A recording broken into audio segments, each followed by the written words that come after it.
there, listeners, and welcome back to yet another episode of Open Book, Open Mind. I'm your host, as ever. My name is Edgar Chaput, and Open Book, Open Mind is the podcast where we discuss books, whether literature, science, history, politics, sociology, what have you. A little bit of philosophy. I'm the philosopher here. It's the podcast where, as I keep saying, we don't have to love the book. Just crack it open, read it, and keep an open mind. I could close the window on today's episode, but it's a nice summer day. I have some time off, and the birds are tweeting. Actual birds doing some actual tweeting, not Twitter, or X, formerly known as Twitter, tweeting. A little bit of atmosphere. Try to lighten the mood, because we're going to be in a little bit of a serious topic today. I want to talk about a book I read recently. Now, I know this is an English language podcast, and the book, it's a very specific publication from almost a decade ago in the French language, but I will offer listeners of this podcast, those who do not understand French, maybe the English language equivalent, not exactly the same thing, but something accessible that you may read in English, should you so choose. And I want to spend just a few minutes on a book written by a certain Claude Robillard, who is a Quebec former journalist, also did a lot of work for the Fédération Professionnelle des Journalistes du Québec, the FPJQ, which is the Federation of Professional Journalists of Quebec, which is not an official governing body. It's more of a grouping of media and journalists that promote, argue for, and vouch for freedom of the press and good journalism. There are codes of ethics devised by this body of journalists, even though there is no such thing as, say, l'ordre des médecins or l'ordre des avocats, l'ordre des ingénieurs, like a real officially, governmentally a recognized body, like in the field of medicine or engineering, law.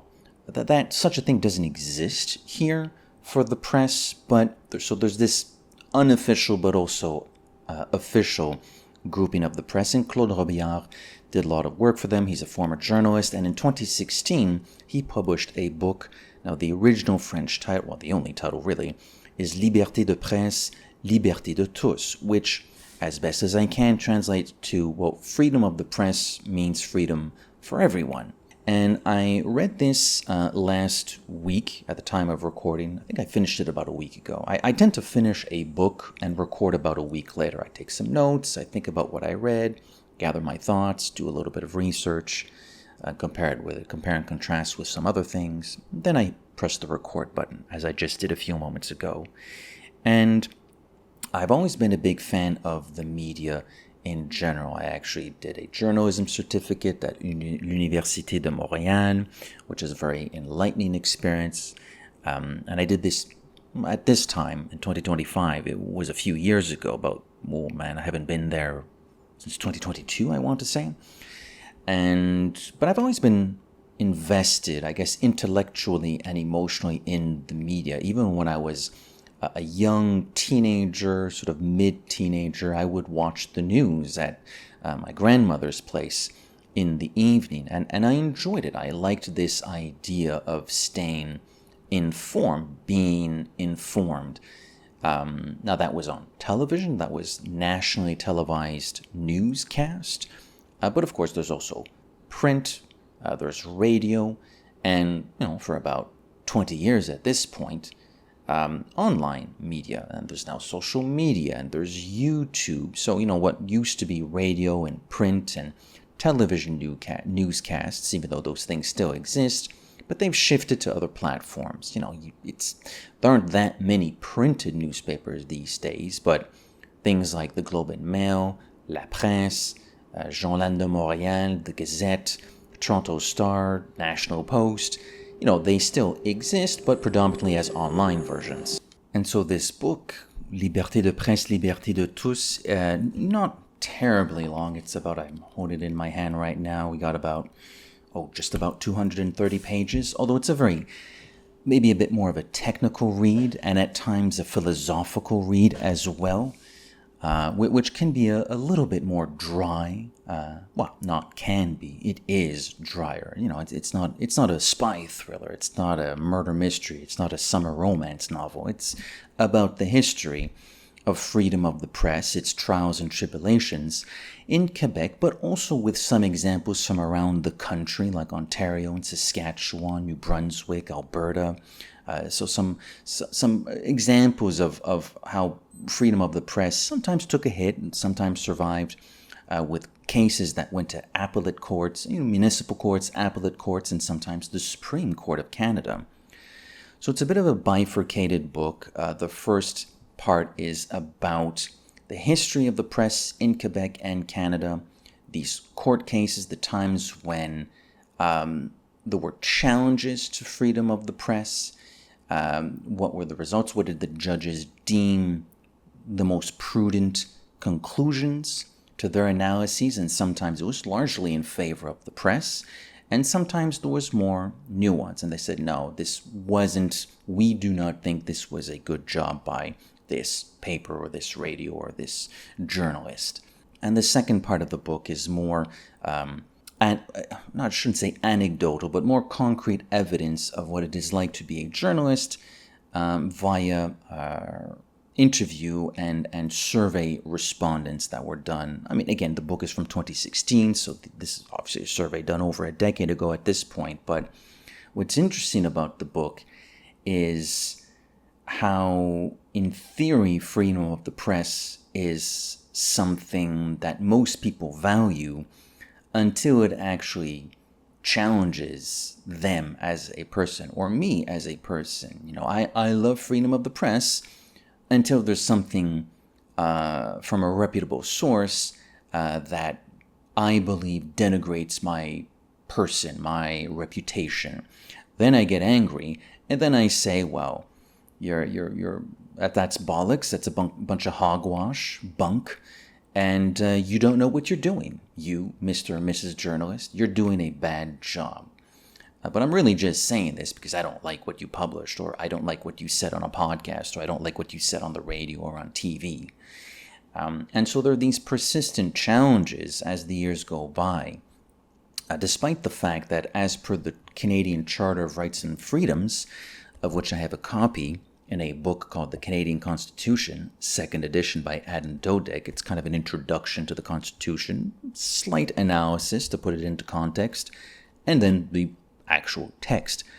And in the Canadian Charter of Rights and Freedoms, which is part of the Constitution Act 1982, Section 2B, so Section 2 are the fundamental freedoms, and it reads, everyone has the following fundamental freedoms. Now, 2.A is freedom of conscience and religion, and 2.B is freedom of thought, belief, opinion, and expression, including freedom of the press and other media communication. So this is the Canadian Charter of Rights and Freedoms. This is entrenched in the Constitution Act of 1982, when the country repatriated its constitution from the British monarchy, from the United Kingdom, to make it Canada's own. This is part of the law of the land. Now, provinces have their own laws. There's the civil code in Quebec. There are other codes in other provinces, but there's still this overarching Charter of Rights and Freedoms in the country, which highlights freedom of the press. And what is freedom of the press? It's communicating the information, having at least a degree of access of the information, dumbing it down to an extent so that the layperson can understand it, because sometimes a story can have a lot of details, and sometimes the story needs to broach topics that not every Tom, Dick, and Jane will understand. And I include myself in that. It's also a right to receive that information. I, as a member of the public, can receive this information. So it pertains to all these things, and every time freedom of the press is challenged in this country, these are some of the things that the judges who are weighing the pros and the cons, the arguments for, the arguments against, these are some of the things that they need to take into consideration what is more valuable? Correct journalism? Well, how do you define that? It's search for the truth, which is the essence of good journalism. But one person's truth is maybe not necessarily another person's truth, and we can react in polar opposite ways to the truth. Someone can think that a truth shouldn't be shared, which is a lot of what is explained in the second half of the book, which is sort of the day-to-day in the field anecdotal evidence of what it's like to be a journalist. So why am I talking about this book? I think we live in a very particular time. It's the summer of 2025 as I'm speaking into this mic, hopefully for your listening pleasure, but if not, leave comments below. And even though this book really isn't that old, it was published in May of 2016, and yet in those 9 years, just about, so much has happened. This book, the concept of AI producing articles or fake news, if you will, is probably but a twinkle in Claude Robillard's eye, his mind's eye, as he's writing Liberté de Presse, Liberté de Tous in, I guess 2015 and early 2016. It's not really a concept, and yet in those 9 years, this has become a major thing. He talks a little bit about social media, how anyone can be a journalist, which is true. Going back to one of my earlier points in this recording, there is no official, recognized by law body of journalists, unlike with doctors, unlike with lawyers, unlike with engineers.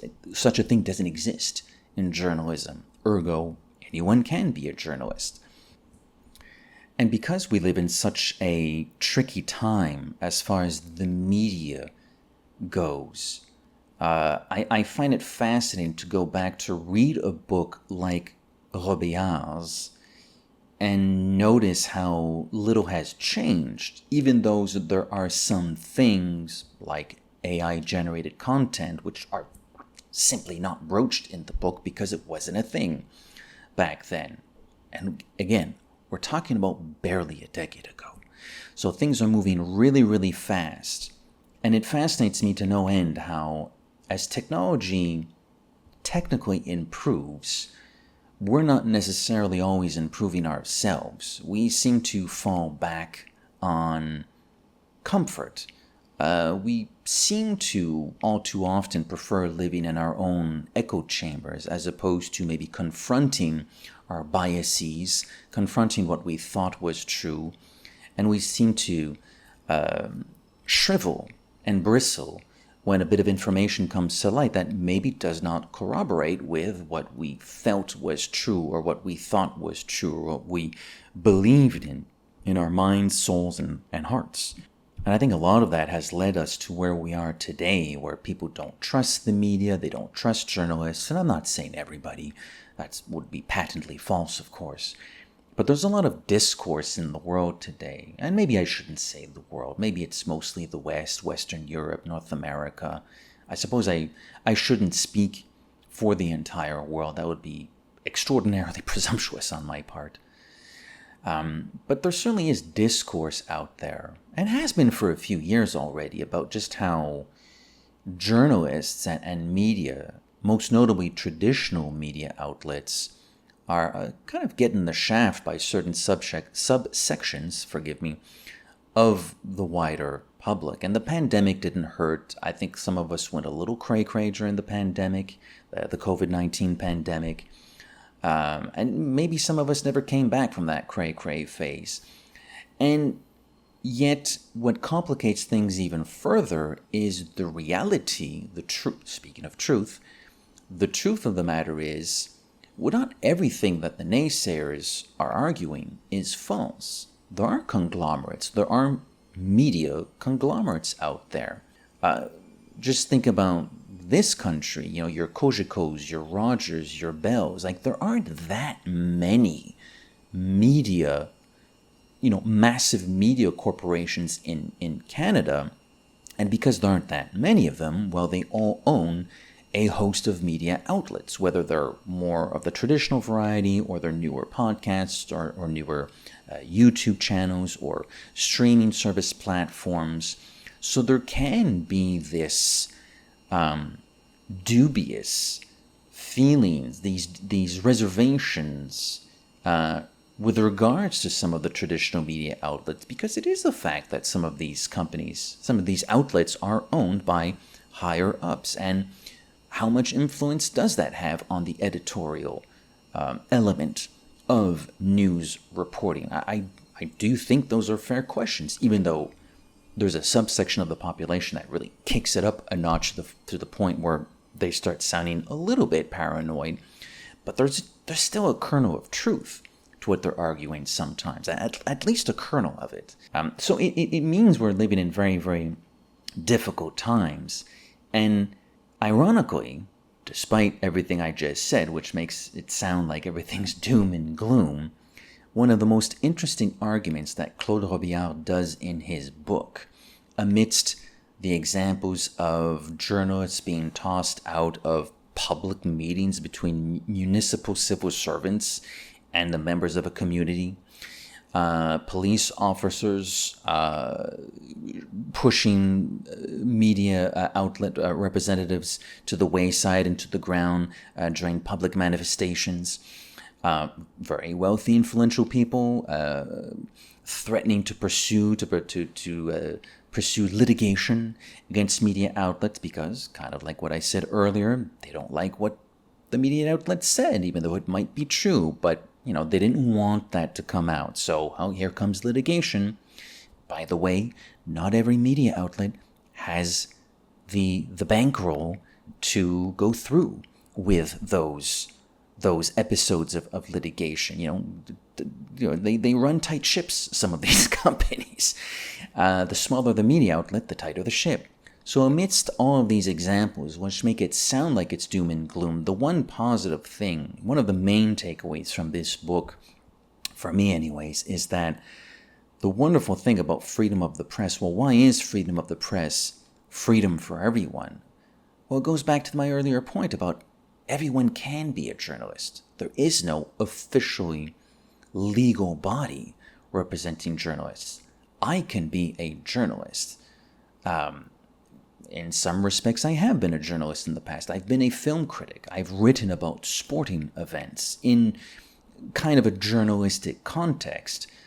Sometimes it was hockey, sometimes it was streaming shows, sometimes it was films. I would be a member of a press and I would show up to film festivals. I've conducted interviews with directors and writers and actors and actresses.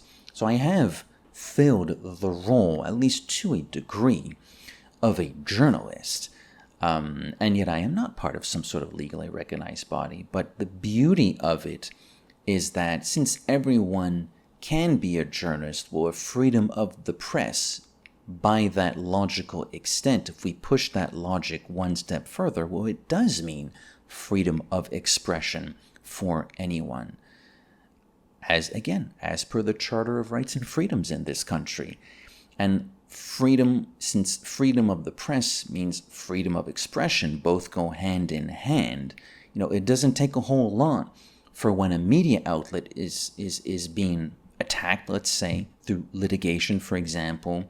Well, it can have an impact on freedom of just regular freedom of expression from ordinary citizens who are not necessarily practicing the profession of journalism. And we're even going to kick it up a notch. And to be fair, I'm not the one kicking it up a notch. It's the author of this book, Claude Robillard. Well, if freedom of expression is protected under the Charter of Rights and Freedoms, then technically speaking, you can't, or you shouldn't anyways, you shouldn't be allowed to attack the press if they get something wrong. By the way, just in case anybody is wondering, if you've made it this far into this somewhat drier episode than usual, there is such a thing as le journalisme d'opinion, opinion journalism. Now, it's still supposed to be inspired by facts and research and data, but opinion journalism is a thing. It's like the editorial pages on certain media outlet websites, or really, quite literally, the editorial pages in the old school newspapers. It's still a form of journalism, even though the author, he or she or they, are making it quite clear that it's also their opinion. So I'm going to close those brackets, because that can get a little bit confusing too sometimes, the difference between opinion journalism and just the straight up facts. They are both journalism, even though they're also, despite that, not quite the same thing. So, as I was saying, you don't need to get your facts straight. You should get them straight, because your reputation incurs big-time risks if you are not good at getting your facts straight. Why would anybody hire you if you keep fumbling the ball when it comes to just delivering the straight-up facts? But it is difficult, other than an attack on one's reputation. Well, you got the facts wrong about me, now my reputation is harmed, so I'll see you in court on Monday morning. That type of a thing. You can get something wrong. You can even sound like a dullard, like a clown, like an extremist. But at the very least, at the end of the day, if you have a good head, if you are the consumer of media, journalistic or otherwise, you are the reader, you are the podcast listener, you are the YouTube watcher, you're the streaming watcher, or old school TV watcher. Some people still do that. If you have a good head on your shoulders, well, at least you can separate what makes enough sense from the riffraff. That's how I like to put it. Separate what makes sense from the riffraff. But you can't do that if there's no freedom of expression. And if there's no freedom of expression, then there's no freedom of the press. So that was my main takeaway from Liberté de Presse, Liberté de Tous, which, as I promised at the start of this episode, it is a French language book. As best as I can tell, there is no English language translation, which really is a shame, because I think everyone around the country, yes, most of the book pertains to Quebec, but it does mention court cases, things that went to the Supreme Court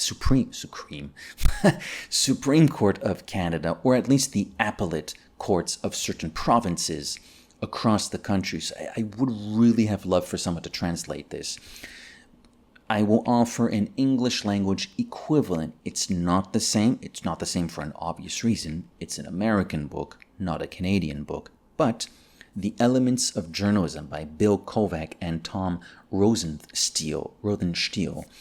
I have the third edition, published in 2014. There has since been a fourth edition, I want to say 2021, which is very interesting, because that 2021, smack in the middle of the pandemic, everybody's talking about fake news. ChatGPT is a thing in 2021, not quite what it is now, but it's a thing back then. I would know, because I remember talking at least a little bit about ChatGPT in my journalism classes at Université de Montréal. It was nascent, but it was there. So I would suggest readers pick up The Elements of Journalism. Obviously, Canadian culture and American culture are not quite the same thing. American laws and Canadian laws, obviously not quite the same thing. But whether sometimes we want to admit it or not, these two countries are quite similar. Not the same, but quite similar. And freedom of expression and freedom of the press are highly, highly valued in both countries. So even though it's an American book and I am a Canadian, so some of the things in The Elements of Journalism don't directly pertain to me. They are extremely similar to how things operate in this country, in Canada. So I would suggest The Elements of Journalism by Bill Kovac and Tom Rosenstiel. Rosenstiel? I don't know. What's the American version of that name? Rosenstiel? Forgive me if this person is listening to this show. So there you have it. That was another episode of Open Book, Open Mind. I have been your host, Edgar Chaput. I really enjoyed recording that one, despite the fact it was probably a little bit drier. Maybe not as dry as the one where I quoted statistics from the study about what people read and how many Canadians read books during their leisure time. Maybe this one was the second most dry episode, but that's fine. I really needed to get this one off my shoulders. I went back to read Claude Robillard's book for the first time since I was at school 3 or 4 years ago, and it really reinvigorated that internal debate I had with myself about the concept of freedom of expression and freedom of the press. So there you go. Hopefully you still like this one, even if it was a tad drier than normal. But thanks for listening as always. Bio, have at it in the comments section. I don't mind. I'll be checking them out every once in a while. And we'll see you on the next episode. Take care, guys. Ciao.